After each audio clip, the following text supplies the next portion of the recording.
Abrimos, señoras y señores, la tertulia en este jueves, que es 4 de noviembre del año 2021. Cuánto vértigo, cuánto acomodo de último momento, cuánto detalle que ajustar. ¿Estás pronto ya? ¿Sí? ¿Apretaste ese botoncito? No. Yo estoy pronto, sí. Estaba viendo que, porque mi compañero de banco, que no quiero quemar quién es, pero tiene una visualización distinta de las caritas, cosa que acabo de descubrir. Debe ser la marca del celular, que es distinta, no sé. Bueno. Abrimos la tertulia, abrimos esta mesa de jueves, formato híbrido, otra variante más. Por fin, ya pensábamos que no iba a ser posible nunca. Daniel Superviel ha tenido la amabilidad de llegar hasta acá, así que no sé cuánto tiempo hace que no lo veía, pero saludos, un abrazo y bienvenido. Gracias, es un placer estar acá con Esteban, con Martín, contigo, con toda la producción. La verdad que increíble, un año y más de un año y medio que salía desde casa, sí. Y lo peor de todo es que el jueves pasado iba a venir y me avisan esa mañana que tuve un contacto con alguien positivo. Entonces estuve una semana cuarentenado, ayer de noche me dio negativo el PCR, así que estaban conspirando los astros para demorar la entrada. Bueno, por las dudas igual te encerramos en estas dos mamparas. Hoy estoy limpito, así que no pasa nada. Martín Couto, buen día. Muy buenos días, sí, la verdad que esto de las mamparas, yo le pido que saquen foto porque es increíble. Parecemos un banco. ¿Sabés qué ganas de tirar las mamparas para el costado tenemos? Pero por ahora sobreviven. El último saludo acá en el estudio es para Esteban Valenti. Constante. Allí. No fallé nunca. Exactamente. Es cierto, en todas estas etapas posteriores, salida. Sufrimiento salir de casa. Es el niño se lo falta. Bueno, no, yo también, alguna falté. Bueno, así que no reclamo porque alguna falté. Sufrimiento cero, así absolutamente. Yo necesito salir a ver. Buen alumno. Y bueno, a distancia, ahora sí, el cuarto saludo es para Cecilia Eguiluz. Cecilia, buen día. Buenos días, saludo a todos. ¿Qué tal? ¿Todo bien? Pensabas que no te íbamos a dar parte en esta conversación, ¿no? No, en absoluto, estaba esperando mi lugar con respeto. Bueno, vamos al primero de nuestros temas. ¿Aclaremos? ¿Cuál es el primero de nuestros temas? ¿Cuál de los dos prefieren? A ver, un, dos. Como estaba. Yo soy un tipo estructurado. Me mandaron el primer tema, que es el que pidió Valenti. Bueno, vamos con el primero. La ministra de Economía y Finanzas, Azucena Arbeleche, inició ayer su agenda de actividades en la Conferencia de Naciones Unidas sobre el Cambio Climático, COP26, en Glasgow, Escocia. Arbeleche actuó como moderadora de un panel titulado Movilización de financiamiento para países emergentes y en desarrollo. Allí propuso vincular el costo del crédito de los países con su éxito en el cumplimiento de objetivos climáticos incluidos en el Acuerdo de París. Para eso, según informó, Uruguay trabaja en desarrollar un bono soberano indexado a políticas sostenibles que incorporará criterios ambientales. Además de Arbeleche, el gobierno uruguayo estará representado por el ministro de Ambiente, Adrián Peña, que llegará a Glasgow el lunes próximo. Hasta ahora, nuestro país suscribió un acuerdo para detener la deforestación para el año 2030 y otro para reducir 30% las emisiones de metano para fines de esta década. Ayer, la ingeniera agrónoma Cecilia Penengo, técnica de la Dirección Nacional de Cambio Climático del Ministerio de Ambiente, cuando hablamos con ella aquí en Perspectiva, sostenía que estos acuerdos muestran un compromiso de actuar en este tema, aunque el plazo estipulado para llegar a la meta es escaso. Uruguay, que en este caso se suma para mostrar y destacar cómo viene protegiendo sus ecosistemas y cómo viene haciendo las cosas bien en este sentido a nivel de los compromisos internacionales. Entonces hay como, cuando uno mira la lista, le genera... También llegó a la cumbre de Glasgow la intendenta de Montevideo, Carolina Cose, que, entre otros puntos, presentó el compromiso del gobierno departamental para que la capital alcance la neutralidad de CO2 en el año 2040. Ayer, en el reportaje aquí en Perspectiva, Cose decía que uno de los objetivos de las gestiones que desarrolla es obtener financiamiento para emprender acciones que reduzcan la emisión de gases de efecto invernadero. Otra cuestión relevante en esta COP es el rol del financiamiento privado, porque de alguna manera el cambio climático es una consecuencia de una industrialización incontrolada y de un patrón de altísimo consumo a nivel mundial. Eso es el capitalismo, ¿verdad? Entonces como que se está encontrando una forma dentro del capitalismo de que los financiadores privados empiecen a interesarse, y esta COP está llamando a eso, no solo en financiar lo que usualmente financian, sino en financiar proyectos que tengan impacto verde.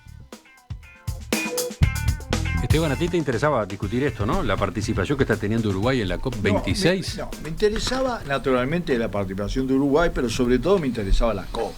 Vamos a entenderlo claro. Más cerca del micrófono, yo dice. Yo considero que la COP está guiada por un lema: ahora o nunca. Y no quiero hacer terrorismo verde.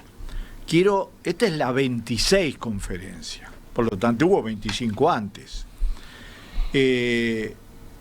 En estos 25 que se hicieron antes, los progresos en comparación con la degradación del medio ambiente y sobre todo el crecimiento del calentamiento global son absolutamente desproporcionados, tanto en el sector público como en el sector privado. Ya se ven, es decir, hace 25 COP, que son más de 25 años, había una fuerte corriente financiada contra el cambio climático. Pero el problema es que estamos a la 26. ¿Una fuerte corriente? Contra la lucha por contra el cambio climático. Absolutamente. Estás hablando, por ejemplo, de intereses de grandes compañías vinculadas al petróleo. El tema es analizar los intereses que se juegan, cómo se han movido, con una característica que yo creo que hay que entenderla. La pandemia nos ha dado una imagen vaga de lo que puede ser un ataque global a la vida sobre el planeta, a la vida humana. Acá estamos hablando de otra cosa. Acá estamos hablando de la desaparición de la vida. ¿Tá? La única duda es si van a quedar las cucarachas. Pero estamos hablando de eso. Y estamos hablando en serio.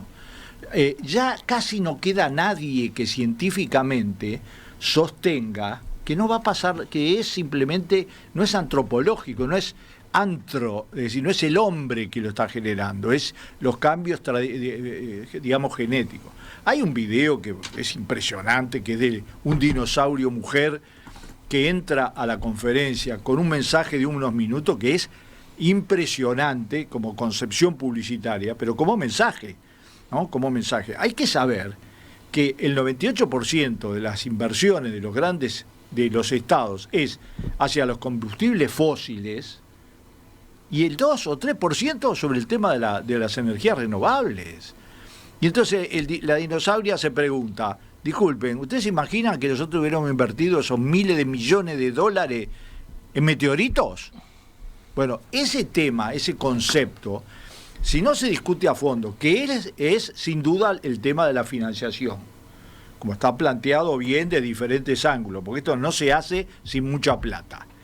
Pero también es una batalla, yo le tengo miedo de decir cultural, porque cuando uno no tiene nada para hacer, hace cosas culturales, ¿no? Es una manera de encontrar una salida. Acá es una batalla de toda la humanidad, porque además no se van a morir solo los pobres. En esto se van a morir los ricos, los elefantes, la jirafa y todo el mundo. Entonces, ese tema, que aparentemente está alejado, lo que ha quedado desde la conferencia 1 hasta la 26, es que el ritmo de calentamiento ha sido más veloz de lo que se esperaba. Uh-huh. El impacto sobre el clima es más rápido de lo que se esperaba. Y las acciones, está bien que en el medio estuvo Trump y su salida del Acuerdo de París, han sido mucho más lentos de lo que se esperaba. Y eso implica una sola cosa: hemos perdido un tiempo precioso. Y lo vamos a pagar. Es decir, para cumplir la meta de que en el 2030 tengamos un aumento de 1.5 grados en la temperatura de la atmósfera, tenemos que hacer cambios radicales. Y voy a terminar con un dato. Si Uruguay en el 2040, para ser generoso, no tiene todo su mecanismo de transporte, lo que hoy se usa en combustibles fósiles, eléctrico, no tenemos un balance entre un balance equilibrado. No lo tenemos. Y estamos muy lejos, bueno, absolutamente lejos. Esteban entonces ponía su atención en el asunto global, en la cumbre en sí misma, no tanto o no específicamente en Uruguay, obviamente con alguna connotación de acá. ¿Ustedes por dónde van?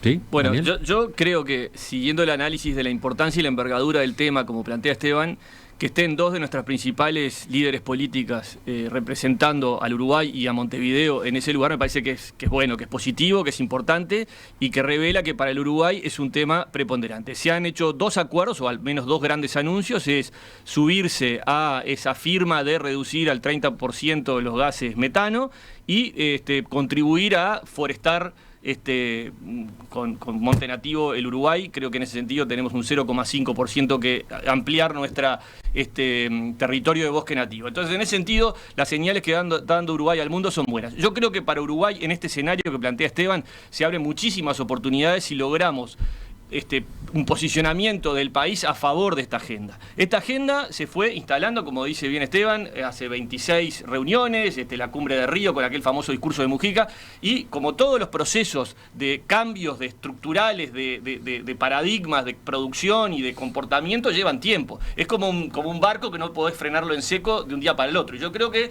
desde hace mucho tiempo esta parte, gracias a diversos estudios, a diversos debates, a la sensibilización de la opinión pública, sobre todo al empuje de las nuevas generaciones. Ahí está esta pequeña figura que se llama Greta Thunberg, que ha puesto el tema desde hace 6, 7 años diciendo que la casa se está incendiando y no estamos haciendo nada. Entonces, los medios de comunicación acompañando una sensibilización mayor del tema. Ahora, dicho todo eso, digo, no hay que irse para el otro lado, ¿no? O sea, yo creo que acá hay que ser conscientes de que el ser humano y la producción industrial y el hombre es parte del problema, pero también es parte de la solución, y que no se puede ir hacia un mundo salvaje donde poco menos que está todo ligado a la buena aventura de la naturaleza. Yo creo que el hombre es parte de la naturaleza y que en ese debate es donde se define el partido, ¿no? Y ojalá que sea hecho a la altura. Las señales que ha dado Uruguay, tanto con la presencia de Azucena Rubileche como de Carolina Cose, a mí me parecen muy positivas como señal hacia el mundo. Martín. Sí, esto es uno de los temas en donde uno dice, ¿dónde está el desacuerdo? ¿No? Porque nos ponemos a hablar y estamos todos a favor de todo lo bueno y en contra de todo lo malo. Entonces uno dice, bueno, ¿dónde está el problema? El otro día en una discusión sobre otro tema donde aparecía un acuerdo como muy evidente, decía, bueno, entonces o el sistema político, por ejemplo Uruguay, son todos estúpidos, o hay alguna diferencia en algún lado, porque ¿por qué no se avanza? Y lo diría incluso también en términos globales. Creo que, y entonces ahí uno puede encontrar, sí, dónde están las diferencias. Bueno, acá claramente en algunas de las notas para presentar el tema se lo planteaba, pero acá hay una cuestión clara sobre la forma de producir. Entonces hay gente que se tiene que hacer cargo de los costos de lo que se ha generado y además transformar la manera de producir. Y tal vez producir de una manera que por lo menos en una transición sea más cara. Y también todos y todas tenemos que cambiar la forma de consumir. Uruguay ha dado pasos en este sentido, pero la pregunta concreta es, ¿cuánta plata está invirtiendo Uruguay para resolver alguno de estos problemas? Las emisiones de metano, somos parte de un acuerdo para reducir las emisiones de metano. Una de las cuestiones que tiene que ver con eso es la gestión de los residuos. Tenemos una ley de residuos. ¿Cuánto están invirtiendo las intendencias para cambiar la forma en que gestionan los residuos? ¿Cuánta plata está destinando el gobierno nacional para apoyar a las intendencias a que cambien la forma de gestión de residuos? Yo creo que muy poco. Se está reglamentando, ¿no? Tengo entendido. Claro, pero lo que digo, Daniel, y ojalá que la realidad me demuestre lo contrario, es que terminamos en algo que la gente va a decir, siempre con lo mismo, pero es la política y el Estado interviniendo. Entonces, porque si no hay cambio, es mucho más barato para las empresas seguir produciendo así, para las empresas individualmente, que generar un cambio que nos permita vincularnos de una manera distinta con el ambiente, integrarnos distinto con el ecosistema. Entonces a mí me parece que en definitiva la pregunta es cuánta política se está haciendo para revertir esto de Uruguay y, como se dice siempre, mirar el presupuesto destinado es una buena forma de medir la voluntad política. Creo que Uruguay en ese sentido tiene debes grandes y tiene que avanzar mucho más y mucho más rápido. ¿Tomás este punto de Martín, Cecilia, o vas por otro lado? Bueno, primero que nada, me parece importante que se haya incorporado el tema en la discusión de nuestra tertulia de hoy. porque quizás algunos pueden pensar que, como hablamos generalmente de temas políticos, por ahí el tema del cambio climático no sería un tema para nosotros, y muy por el contrario, porque es un tema realmente de políticas de Estado, pero también un tema global que nos vincula a todos. Yo, como soy conceptualmente, creo mucho creo en el liberalismo y en la individualidad, entiendo que la primera transformación debe hacerse desde el individuo, desde cada uno de nosotros.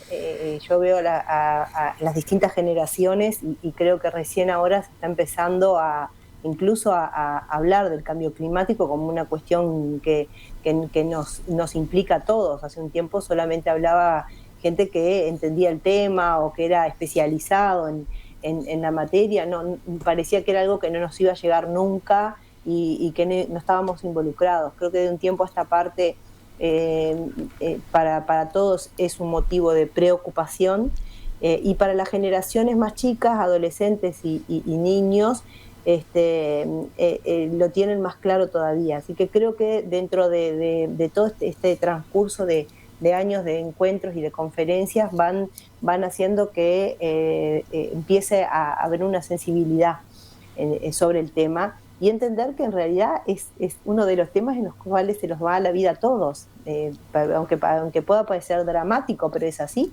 porque si no es a nosotros... Esteban iba por ese lado también, ¿no? Claro, y yo comparto esa visión, creo que todos la compartimos, porque sería como muy necio pensar que todo el mundo está equivocado y nosotros tenemos la razón. No, en realidad estamos todos en el mismo problema y todos somos parte responsable, y son muy responsables también las generaciones anteriores, porque no tomaron conciencia, y creo que ahora, si bien puede haber una conciencia mayor, es muy difícil cambiar el sistema productivo que tiene el mundo. Esto no es una cuestión ideológica, es que el mundo, todos somos consumistas, más allá de alguna pequeña minoría que no usa ni celular, pero después todos queremos mayor confort y somos todos parte del problema. Bajándolo a territorio, primero que obviamente que me parece importante la COP que se viene desarrollando, pero también lo que fue el Acuerdo de París. El Acuerdo de París, donde está incluido Uruguay lo suscribe con fuerza, da una serie de responsabilidades al país que debe ir implementando. Entre ellos está una cosa que decía recién Martín, que a mí me parece tremendamente importante, que tiene que ver con los residuos sólidos.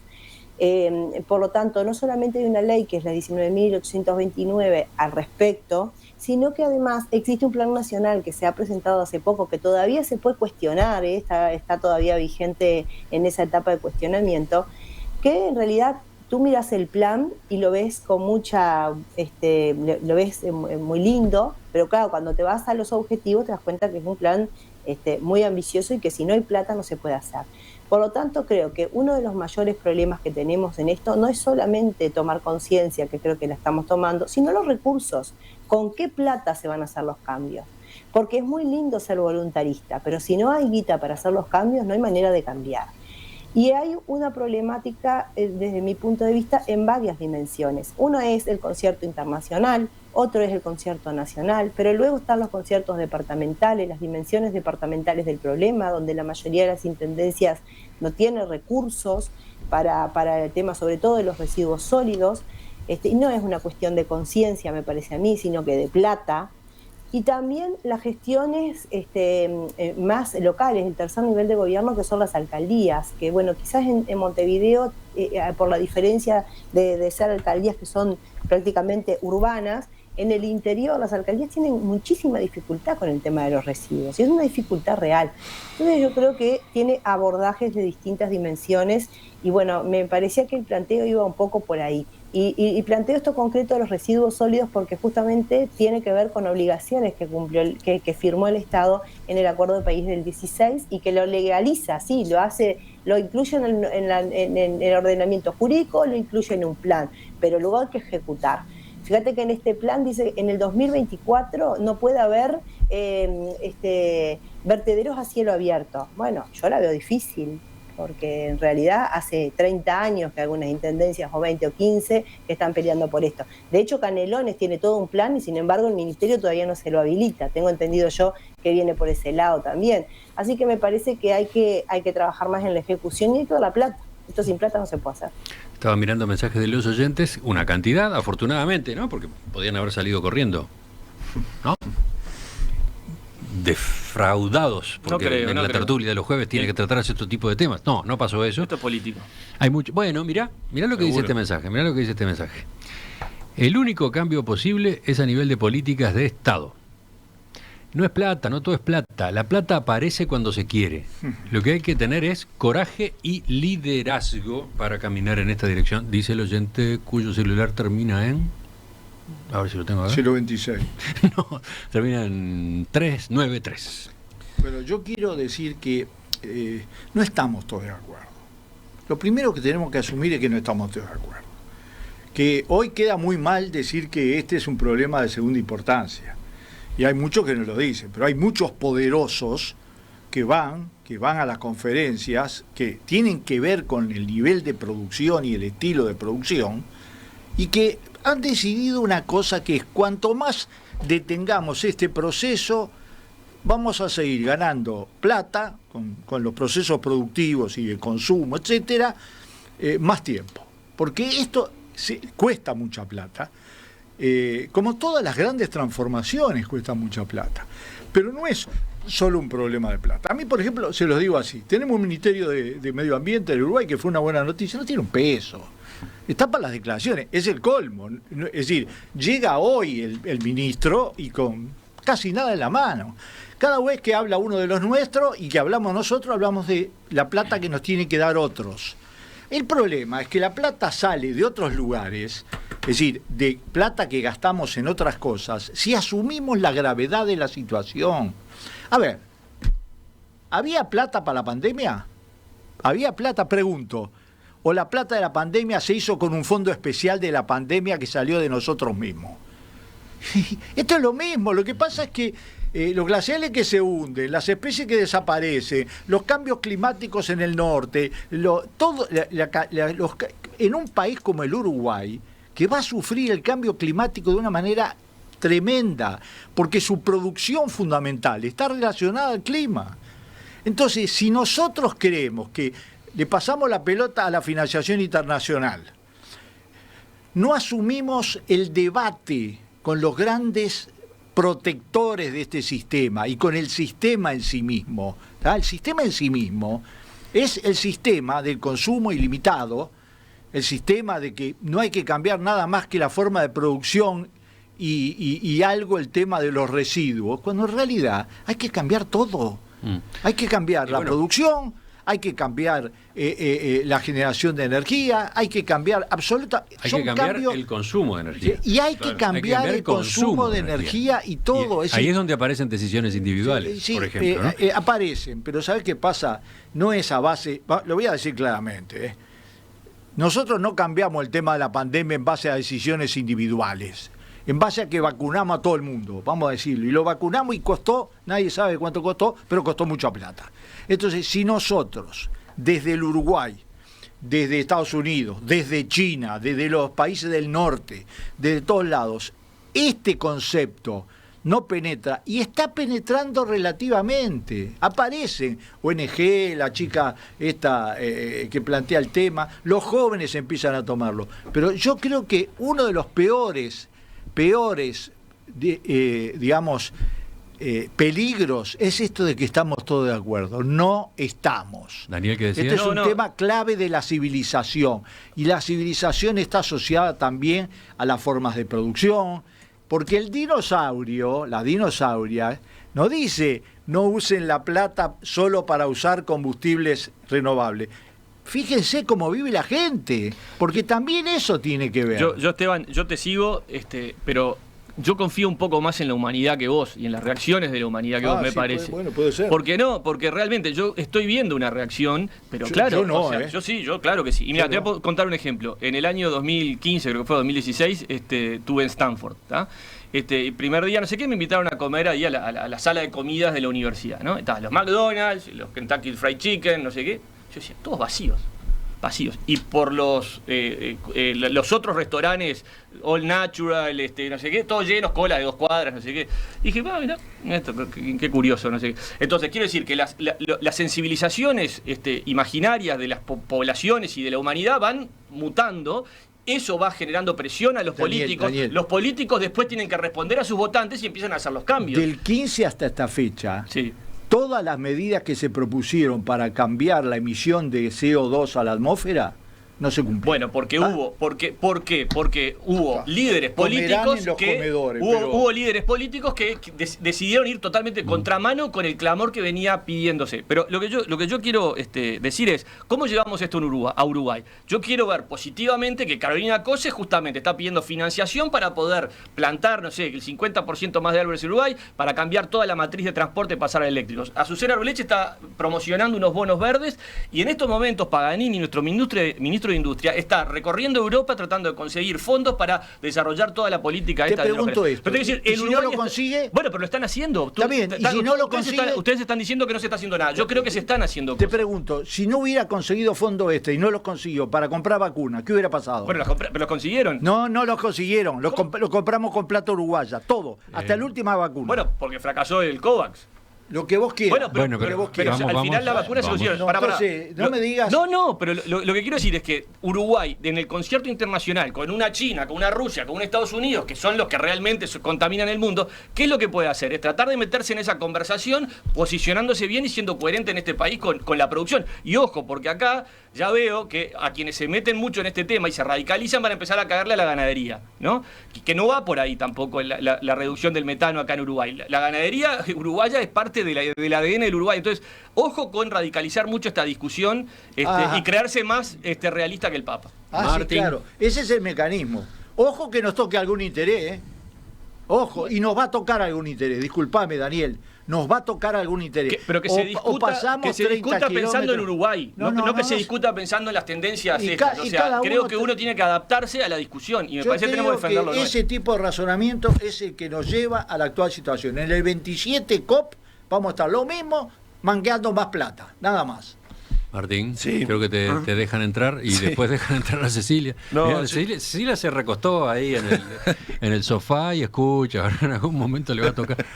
No, yo creo que esta es la discusión. O sea, Esteban decía, no estamos todos de acuerdo. Está claro. Mi punto era, bueno, cuando parece que estamos todos de acuerdo, o somos tontos por no resolver el problema, o en realidad hay diferencias. Esto de la financiación internacional. Y bueno, sí, en general es plata que nos evita el problema de pensar en Uruguay cómo redistribuimos recursos. Porque el país tiene que destinar muchos recursos a, entre otras cosas, ayudar al sistema productivo, que incluye la ganadería, a que cambie su manera de producir. Porque si no es como decir, bueno, en donde nos puede doler no tocamos nada. Bueno, entonces vamos a poder hacer correcciones, detallecitos, mejorar alguna cosa, pero si no, por ejemplo, la ley de residuos, y esto lo viví porque en el Parlamento hubo una multinacional de bebidas, que no necesito decir cuál es, porque debería quedar clarísimo, que a través de una fundación hizo un lobby terrible con los parlamentarios. Y entonces ahí está la discusión, y ahí están los poderes que no les interesa avanzar en algunas cosas, como por ejemplo la gestión de residuos. Y además es un problema de clase. Hoy comer sano, y afuera, con el ejemplo de Daniel, por lo menos en Uruguay, es mucho más caro que comer comida rápida. Entonces también hay un problema de clase. ¿Quién puede tener una conducta individual más amigable con el ambiente? Quien tiene recursos para hacerlo. Entonces, de vuelta, no podemos pensar que es una cuestión de los individuos solos, entre otras cosas porque no nos imaginemos una sociedad llena de individuos solos, sino que son individuos más multinacionales, que no solo no son individuos, sino que además se le escapan a los propios estados-nación. Son multinacionales donde hoy es muy difícil saber hasta dónde cobrarle impuestos, a qué estado responden, quién los puede obligar, y esos son parte de los problemas que hay hoy en día vinculados al cambio climático. Y quiero decir por último, por ejemplo, la disminución de la obligación de mezclar biodiesel, bueno, va en contra de esto. Entonces, también tenemos que pensar que hay algunas medidas que parecen contradictorias con lo que después declaramos, con la plata que pedimos. Entonces, me parece que el país tiene que encontrar acuerdos sobre las partes difíciles, sobre las partes que nos incomodan, porque esa va a ser la única forma de avanzar realmente. Cecilia. Sí, yo como soy pragmática, digo, bueno, el problema está instalado. Lo que tenemos que ir pensando como país y dentro del país los individuos y dentro del país los departamentos y todas esas dimensiones que ya sabemos que existen, es cómo con medidas concretas se va cambiando la situación dentro de un plan general. Yo creo que el plan general no está marcado únicamente por el país, sino que está marcado a nivel internacional por este tipo de espacios globales donde Uruguay es parte. O sea, Uruguay no está inventando una problemática que no lo toca, es parte del problema. Y como tal debe tomar medidas concretas. Entonces yo cuando los escuchaba decía, bueno, el tema de la ley de residuos sólidos, bueno, en realidad no es solamente que es un tema legal, es un tema de que falta plata. Y es verdad, falta plata para instrumentar, porque además es un tema de competencia. Los gobiernos departamentales tienen la competencia, pero las reglas las marca el gobierno nacional a través del Ministerio de Ambiente, pero no les da la guita. Entonces, es realmente complejo. Y bueno, ¿y cómo se hace? Para mí hay que establecer rangos y etapas de lo que se puede hacer. Bueno, quizás trabajar en una línea de algo que ya por lo menos la ley la tenemos y empezar a trabajar en concreto y tener conciencia de eso, porque se habla muy poco, En los congresos de intendentes uno lo escucha, en los congresos de ediles también, porque los gobiernos departamentales están preocupados, pero no vale solo con preocuparse, sino que hay que ocuparse. Por otro lado, hay un proyecto de ley sobre el tema de la forestación hoy discutiéndose en el Parlamento, pero uno escucha, yo leí unas declaraciones del ministro y habla en una sintonía, pero a su vez el gobierno no quiere tratar el proyecto. Bueno, hay que tratar de mejorarlo, capaz que no es ese el proyecto, capaz que es otro, pero hay que discutir el tema, porque el tema de la forestación es un tema realmente medular para todo esto. Tiene que ver con lo que está tratando la COP a nivel mundial, tiene que ver con los problemas internacionales, pero también puede ser una oportunidad por Uruguay. Yo creo que como Uruguay es un territorio no grande y con mucha riqueza natural, Uruguay debería ser piloto en muchas cuestiones y debería encontrar una oportunidad en todo esto. Entonces yo creo que el esfuerzo que está haciendo Carolina Cose en marcar objetivos a nivel departamental a mí me parece correctísimo. Lo que dice Arbeleche, bueno, creemos un bono, por supuesto, porque hay que pensar en mecanismos económicos. Me parece bárbaro. El tema es que en cada una de las áreas hay que empezar a encontrar objetivos, plantearlos y trazarlos y poder ejecutarlos. Y para eso no solo se necesita buena voluntad, sino que se necesita plata. Y yo tampoco estoy hablando de plata internacional, siempre hay que tener creatividad para saber de dónde se sacan los recursos y muchas veces se puede sacar del propio sistema dentro de nuestro país. Así que me parece que quizás esta discusión de hoy, pero también la discusión de la COP, también el anclaje de los objetivos que se trazaron en el Acuerdo de París, que es bastante reciente, es del 16, tiene que tener anclajes de políticas de gobierno que trasciendan, de políticas de Estado, digo, que trasciendan a los gobiernos. Y me parece que, por eso me parecía bueno la incorporación del tema hoy, porque no es un tema solo medioambiental, sino que es un tema político. El político que no entienda que el medio ambiente tiene que estar en los primeros lugares de la agenda, no vive en el siglo XXI. Y en el corto plazo, o diría en el mediano plazo, este es un camino que además tiene ventajas desde el punto de vista económico, ¿no? Estas inversiones de las que estamos hablando, en buena medida generan trabajo. Pero se necesita mucha gente trabajando para llevar a cabo varias de las obras, de las infraestructuras, de las transformaciones que hay que encarar, ¿no? Sí, eso hoy, en un momento como este, América Latina viene muy bien. América Latina es el principal responsable del proceso de deforestación.